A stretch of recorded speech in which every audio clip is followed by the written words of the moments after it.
Within the world of technology, there aren't many innovators as polarizing as Steve Jobs. Jobs took Apple from nothing to the highest selling corporation in the world. He was truly an amazing figure. In this presentation, I'm going to discuss some of the quotes that he said in his biography that really struck me. Steve Jobs said of his father, he loved doing things right. He even cared about the parts you couldn't see. This is a lot of where Jobs got his major design philosophy from. He was always worried about making everything perfect. I'm particularly reminded of the anecdote of the factory that Steve built where all of the machines were painted different colors and the floors and the walls were painted white and they had to be dusted and cleaned over and over again. Ultimately, it was his hope that taking all of these very minute precautions would ultimately cause the final product to be better.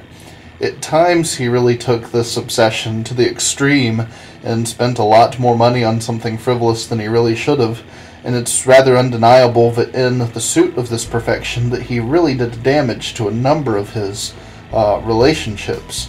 But there's no doubt that he had a really, really strong philosophy. So, how does this have to do with anything? This philosophy that he had really impacted everything that he touched.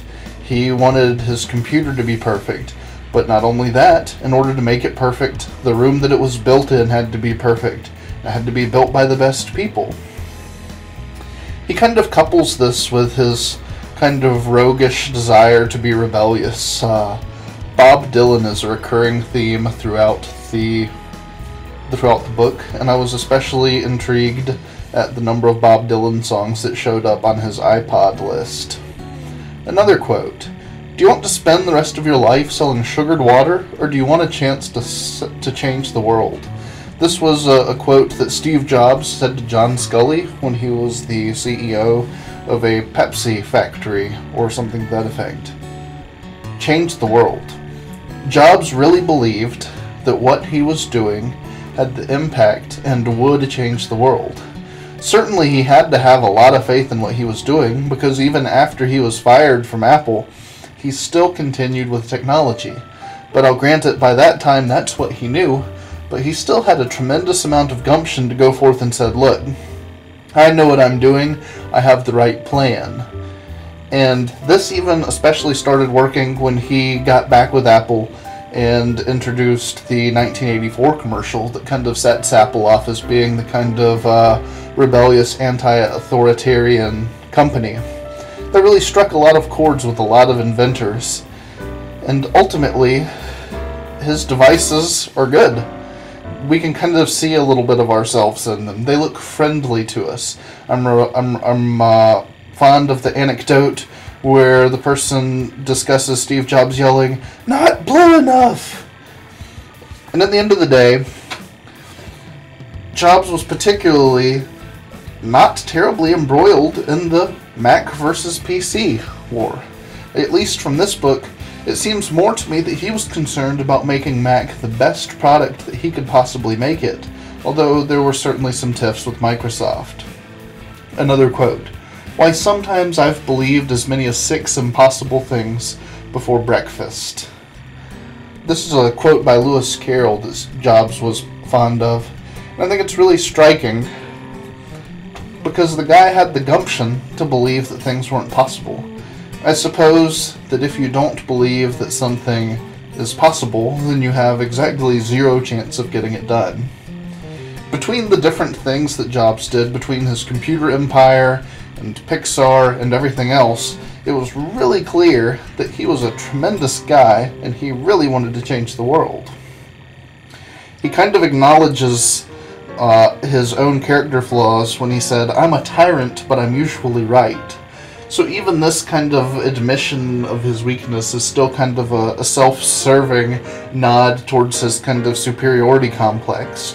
In order to act in the way that Jobs acted, particularly in the way that he treated many of his subordinates, he would really have to have quite a complex that convinced him that he was right all of the time.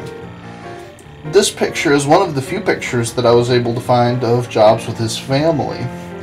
Out of all of the discussions in this book, most of them were relevant to business. and some of them were to family.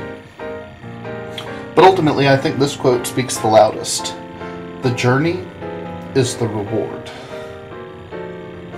So it's never an end goal for Jobs. It's all about how you get there. It's not necessarily so much about the final computer, it's about how you build it and the purity that goes into that. Interestingly, I think the Buzz Lightyear quote of "To Infinity and Beyond" that was written into Pixar's movie Toy Story is kind of an interesting thing to tie in with Jobs, because he wanted to get there and then he wanted to go past. One of the major things that really changed society was the iPod. People have almost lost track of sight of today of the fact that the iPod almost single-handedly changed the music industry. Napster and whatnot were causing the society to hemorrhage money left and right. And Jobs was like, boom, iTunes and an iPod, we can fix the world. And now, everybody has computers in their pocket all of the time, all selling iTunes. Everybody's making money. So the PC, the personal computer, and then the Mac, all of the society had relatively few computers. And then, with the advent of the iPad and the iPhone and whatnot, boom, everybody has a computer in their pocket all of the time. Boom, everybody's got email all of the time. People can buy, people can check their email, people are doing everything. People are digitally connected and plugged in pretty much all of the time. And most of this can be directly attributed to Jobs. This was the guy that had the vision to get there. Now, certainly there were a lot of technical innovators that he had on his side, but really, he was the silver bullet for this, and as such, he's certainly a remarkable individual.